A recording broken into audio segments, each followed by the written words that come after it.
د طالبانو ځوان دفاع وزیر مولوي محمد یعقوب مجاهد وایي د امریکا غلامان مونږ هیڅ نشي ډارولی، امریکایان غلامان به مونږ په ګونډو کړو. ملا یعقوب مجاهد ویلي هیڅ چاته اجازه نه ورکوو چې په مونږ تیری وکړي او نه د چا فرمایشتونه منو. د خرابات ټي وي چینل درنو لیدونکو سلام، ستړي مه شئ، وخت مو بخیر، هیله لرم چې جوړ او روغ به یې. په سر کې یادونه کوم که خرابات ټي وي چینل مو نوي سبسکرایب کړی، په درنښت سره خرابات ټي وي چینل سبسکرایب کړئ. د طالبانو دفاع وزارت د خپلواکۍ 15 کلیزه په مناسبت د یاد وزارت مقر کې جوړه شویو مراسمو کې وویل هیڅ چاته اجازه نه ورکوو چې په مونږ تیری وکړي.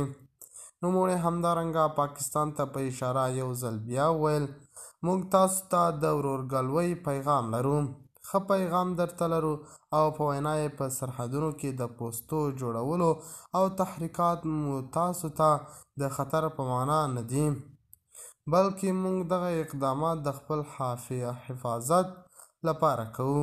کوشش مه کوئ چې موږ ته په ډیورنډ کرښه یا نورو ځایونو کې مشکلات ایجاد کړئ. په هر قیمت موږ د خپل عزت، حریم او هیواد ساتنه کوو او په هیڅ قیمت ورڅخه تیریدونکي نه یو. ښاغلي مجاهد وویل موږ د هیڅ چا فرمایش نه منو او یوازې د خپلو امیرانو اطاعت کوو. ای ولسه، تاسو ته وایم د دښمنانو ته په غر او هواره کې ځای مه ورکوئ.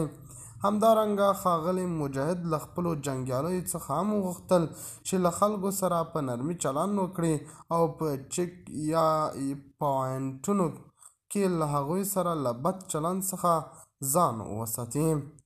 د خرابات ټي وي چینل درنو لیدونکو دا و زموږ د دې مهال چمتو کړی خبر. د نورو تازه خبرونو لپاره خرابات ټي وي چینل په درنښت سره سبسکرایب کړئ. د الله په امان، تر بیا ښې چارې.